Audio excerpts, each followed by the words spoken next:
नमस्कार, स्वागत है आप सभी का द न्यूज़ नाउ में। मैं ही यानी जो आपके साथ। हम सब जानते हैं कि फरवरी का महीना जो है बाकी मंथ्स के कंपैरेटिवली छोटा होता है। वहीं अगर बात की जाए सभी महीनों की तो कुछ महीने 30 दिन के होते हैं, कुछ 31 दिन के। अब ऐसा क्यों होता है, इसका क्या रीज़न है और क्या हमेशा से फरवरी को इसी तरीके से छोटा महीना जो है वो कंसिडर किया गया था? लीप ईयर के पीछे क्या कुछ कारण है वो तो हम साइंटिफिकली जानते हैं, पर कैलेंडर्स में वो कब आया, क्यों इसे एक्सेप्ट किया गया, इस सब के बारे में जानकारी मैं आपको इस वीडियो में देने वाली हूँ।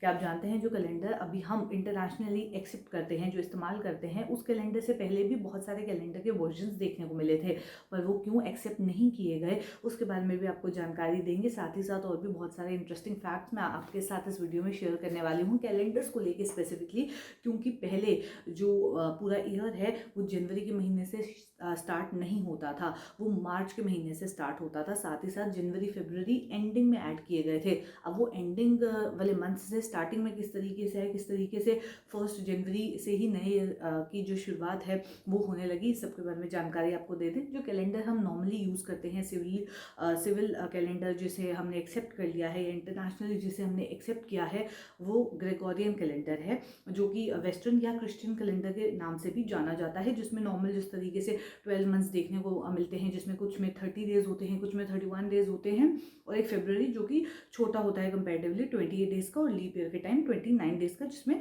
365 डेज़ होते हैं। ये जो नॉर्मल कैलेंडर हम यूज़ करते हैं, जो कि नॉर्मली वीक्स के हिसाब से डिवाइडेड है, 52 वीक्स होते हैं और एक हफ्ते में 7 दिन होते हैं। ये नॉर्मली जो हम सब एक्सेप्ट करके चलते हैं। पर पहले फरवरी का महीना ही नहीं होता था, ना ही जनवरी का महीना। तो कैसे ऐड ऑन हुआ और क्या प्रोसेस रहता है एक महीने को ऐड ऑन करने का, और क्या रीज़न रहा कि एक मंथ को ऐड ऑन करना पड़ा, वो भी बाकियों के कंपेरेटिवली कम डेट्स के हिसाब से। तो आपको बता दूं, रोमन कैलेंडर जो कि एक बड़ा कॉम्प्लिकेटेड कैलेंडर था, जो कि बहुत पहले इस्तेमाल किया जाता था, जो इस बेसिस पे चलता था कि फेजेस ऑफ मून क्या कुछ है, उसके अकॉर्डिंग मंथ्स जो है वो देखे जाते थे। जो ओरिजिनल रोमन कैलेंडर है उसमें 10 महीने होते थे, जो कि मार्च से शुरू होकर दिसंबर तक जाते थे, यानी कि जनवरी फरवरी था ही नहीं। मार्च अप्रैल मई जून जुलाई अगस्त सितंबर अक्टूबर नवंबर एंड दिसंबर, इतने तक ही ये जो कैलेंडर है वो चलता था। साथ ही साथ आपको बता दें, जब इस कैलेंडर को देखा गया तो ये रोमन कैलेंडर बेसिकली मून के फेजेस के हिसाब से चलता था। अब हुआ ये कि ल्यूनर कैलेंडर में 355 डेज होते और 12 लूनर साइकिल्स होती थी, पर ये जो कैलेंडर रोमन कैलेंडर देखने को मिला ये 10 साइकिल्स के साथ ही था, क्योंकि इसमें 10 ही महीने होते थे। और आपको बता दें कि इसकी वजह से कुछ सिंक बैठा नहीं, जिसकी वजह से इसमें कॉम्प्लिकेशंस देखने को मिली, और फिर इसमें इम्प्रूवमेंट लाने की सोची। इम्प्रूवमेंट लाने के लिए, इस फ्लॉ को ख़त्म करने के लिए विंटर पीरियड को डिवाइड किया गया 2 महीनों में, जनवरी और फरवरी लास्ट में एड ऑन कर दिया गया। पर कुछ सुपरस्टिशियस रीजंस ऐसे सामने आए जिसकी वजह से ये जो एड ऑन किए गए महीने, उनमें फरवरी जो है वो देखने को मिला, पर उसको एंड में रखा गया। साथ ही साथ आपको बता दें कि इसे लास्ट मंथ जो है कंसीडर किया गया। इसमें एक ही प्रोसेस होता है इंटरकैलेशन का, जिसमें कैलेंडर में कोई महीना ऐड ऑन या सब्ट्रैक्ट किया जाता है, ताकि कैलेंडर जो है वो सिंक में आए, यानी कि जिस भी हिसाब से चल रहा हो। जैसे रोमन कैलेंडर मून के फेजेस के हिसाब से चलता था, पर लूनर साइकिल के हिसाब से मून के फेजेस के हिसाब से जो ओरिजिनल था वो लिंक नहीं बैठ रहा था, सिंक नहीं बैठ रहा था, और आने वाले टाइम में कुछ समय के बाद जो है उसका सिंक खत्म होने लगा, लोगों को कन्फ्यूजन होने लगी, जिसके लिए नए कैलेंडर को जो है फर्दर लाया गया, उसमें चेंजेस जो है वो किए गए, और इसमें ये रीज़न जो है वो सामने आया कि फरवरी को ऐड ऑन कर दिया गया और जनवरी को भी ऐड ऑन किया गया। अब फर्दर आपको बता दें, अब जो कैलेंडर स्टार्ट हुए वो मार्च से लेकर शुरू हुए, और एंडिंग में वो जनवरी फरवरी ऐड ऑन कर दिया गया। फिर जूलियस सीजर ने जो है एक स्टैंडर्डाइज कैलेंडर बनाने का सोचा, जिसमें एक रेगुलेटेड सिविल कैलेंडर के रूप से जिसे जाना जाए, सारे उसे यूज़ करें। सोलर कैलेंडर जो कि अर्थ की रेवोल्यूशंस के हिसाब से उस पर बेस हो कि सन के अराउंड अर्थ की रेवोल्यूशन क्या है उसके हिसाब से करेंगे, उसको जूलियन कैलेंडर कहा जाता था। बड़ा कॉमन था जूलियन कैलेंडर। और आपको बता दें कि इसमें 365 डेज होते थे, 12 मंथ्स होते थे, अकॉर्डिंगली मार्च से लेकर फरवरी तक चलता था। कैलेंडर ने लीप ईयर इंट्रोड्यूस किया। फरवरी जो है उस समय में लास्ट जो महीना है वो देखने को मिलता था, और उसी में लीप ईयर इंट्रोड्यूस किया गया।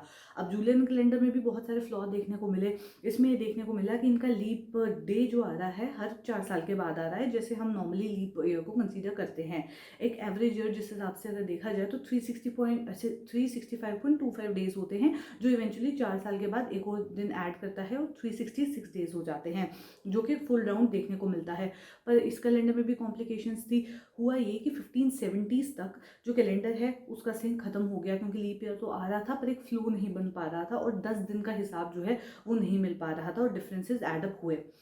फिर ये कैलेंडर जो अब हम यूज़ करते हैं, जिसे नॉर्मली जो है इंटरनेशनली एक्सेप्ट किया गया है, ये जो कैलेंडर जो हम यूज़ कर रहे हैं जिसे क्रिश्चियन या वेस्टर्न कैलेंडर भी कहा जाता है, फिर ये कैलेंडर फाइनली आया जिसे लोगों ने एक्सेप्ट कर लिया। अब क्या ये कैलेंडर है, उसमें कैसे चेंजेस हुए, क्यों जनवरी फरवरी को स्टार्टिंग में किया गया, इसके बारे में भी आपको बता दूँ। कैलेंडर जिसे वेस्टर्न या क्रिश्चियन कैलेंडर भी कहा जाता है, जो कि बेसिकली ग्रेगोरियन कैलेंडर है, जो कि रिफॉर्म था जूलियन कैलेंडर का, जो जूलियस सीजर के द्वारा जो है वो बनाया गया था।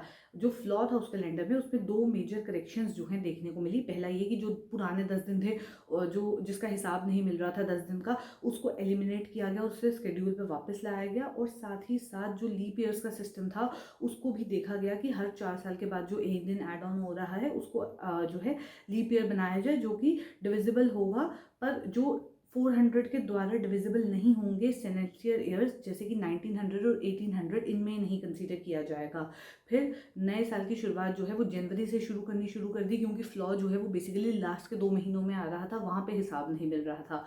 फिर 1 जनवरी को न्यू ईयर कंसीडर किया गया और तब से ये प्रोसेस जो है पूरा चल रहा है, जिस कैलेंडर को अब हम एक्सेप्ट करते हैं, जिसे वेस्टर्न कैलेंडर या क्रिश्चियन कैलेंडर भी कहा जाता है। तो आपको एक ऐसा लगा ज़रूर कमेंट करके हमें बताएं, और ऐसे ही इंटरेस्टिंग फैक्ट्स के लिए द न्यूज़ नाउ के साथ बने रहें।